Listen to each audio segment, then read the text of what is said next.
రవి ప్రకాష్ సిలికానాంధ్ర ఆసుపత్రి Kuchipudi super speciality వైద్య సేవలు పూర్తిగా ఉచితం. మీరు కొత్త పీకి పడగొట్టింది ఏమీ లేదు, మీతో కాదు.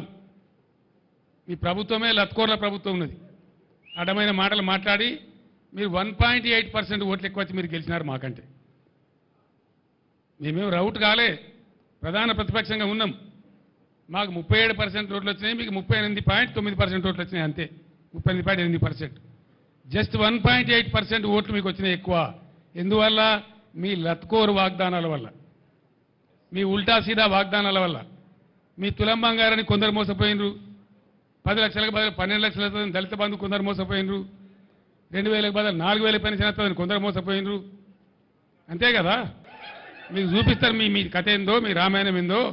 నేను ఇక్కడ మాట్లాడే కొద్దిమంది వింటుండొచ్చు, కానీ ఇప్పుడు రాష్ట్ర వ్యాప్తంగా లక్షలాది మంది వింటున్నారు నేను మాట్లాడే మాటలు. మీ తొత్తు పేపర్లలో తప్ప నిజాయితీ ఉన్న అన్ని పేపర్లలో కూడా వస్తుంది. ఇక నిజాయితీ పేపర్లు ఏంటియో తొత్తు పేపర్లు ఏంటియో రేపు బయట పడుతుంది. కొత్తది మీతో అవుతుందా, పీక్తుందా, మీ శాతం అవుతుందా లేదా, అదంతా వేరు సంగతి. ముందు కాలం ఉన్నది, కాలమే రుజువు చేస్తుంది. మీ సమర్థత ఏంది, మీ శక్తి ఏంది, మీ తెలివితేటలు ఏంది, మీరు ఎంతపాటి సిపాయిలు అనేది అంతా బయట పడుతుంది. ఒక్క ఏడాదిని మీ రంగం మొత్తం తేల్చేట్టున్నది.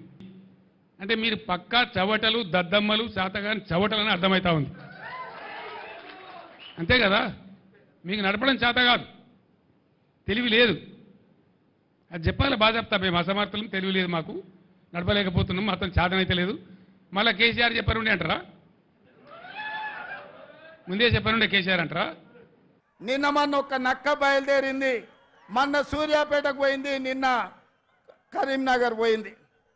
ఆయన అంటుండు నన్ను ఏం బిక్తారు మీరని. మొన్న మాట్లాడింది మీరు చూసి ఉంటారు, కేసీఆర్ గారు మాట్లాడింది.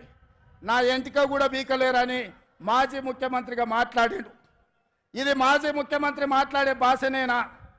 భాష గురించి, భావం గురించి, ప్రజా సమస్యల గురించి మాట్లాడే చంద్రశేఖర్ రావు 10 సంవత్సరాలు ఈ తెలంగాణ రాష్ట్రంని పట్టి పీడించి వేధించి దోసుకొని దోపిడి దొంగలాక అడవి పందుల్లాక తెలంగాణ రాష్ట్రాన్ని సర్వనాశనం చేసి 10 సంవత్సరాలలో 100 సంవత్సరాల విధ్వంసం చేసినావు. ఇవాళ మమ్మల్ని ఎంటిక బీకలేరంటావా? మా కాంగ్రెస్ పార్టీ కార్యకర్తలు అనుకుంటే నీ ముడ్డి మీద డ్రాయర్ కూడా ఉండదు పీకడం మొదలు పెడితే. బిడ్డ, నువ్వు అనుకుంటున్నావేమో కాలు ఇరిగిందని, లేకపోతే కట్టెపట్టుకొని నడుస్తున్నా అని, కూతురు జైలుకు పోయిందని, అధికారం కోల్పోయిందని. కొంతకాలం మేము సంయమనం పాటించినాం.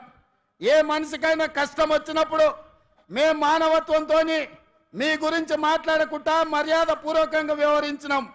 ఇవాళ నువ్వు అనుకుంటున్నావు నువ్వు ఏది పడితే అది మాట్లాడితే చూస్తూ ఊరుకుంటామని. చూస్తూ ఊరుకునేటోడు ఎవరు లేరు. నేను పెద్దలు జానారెడ్డి గారి లాగా కాదు, నేను రేవంత్ రెడ్డిని బిడ్డ. అంగిలాగు ఊడదీసి నువ్వు మాట్లాడే లత్కోర్ లఫంగ మాటలకు చెర్లపల్లి జైల్లో చిప్పకూడు తినిపిస్తా బిడ్డ. నువ్వు అనుకుంటున్నావేమో. ఆనాడు చెప్పినా ఈనాడు చెప్తున్నా, నువ్వు పేదలకు డబుల్ బెడ్రూమ్ ఇల్లు కట్టియలే. నేను మాత్రం నీకు తప్పకుండా డబుల్ బెడ్రూమ్ ఇల్లు కట్టిస్తా చెర్లపల్లి జైల్లో. ఎందుకంటే కొడుకు కోడలు వస్తే యాడు ఉండాలి, బిడ్డ అల్లుడు వస్తే యాడు ఉండాలి. అందరు కలిసి చెర్లపల్లి జైల్లో ఉండేటట్టు మీకు డబుల్ బెడ్రూమ్ ఇల్లు కట్టించే బాధ్యత మా లక్షలాది మంది కాంగ్రెస్ పార్టీ కార్యకర్తలు తీసుకుంటారని చెప్పి నేను ఈ వేదిక మీద నుంచి చెప్పదలుచుకున్నా. మరిన్ని వీడియోస్ కోసం ఛానల్ ని సబ్స్క్రైబ్ చేయండి, లేటెస్ట్ అప్డేట్స్ కోసం వాట్సాప్ ఛానల్ ని ఫాలో చేయండి, అండ్ లింక్ డిస్క్రిప్షన్ లో ఉంది.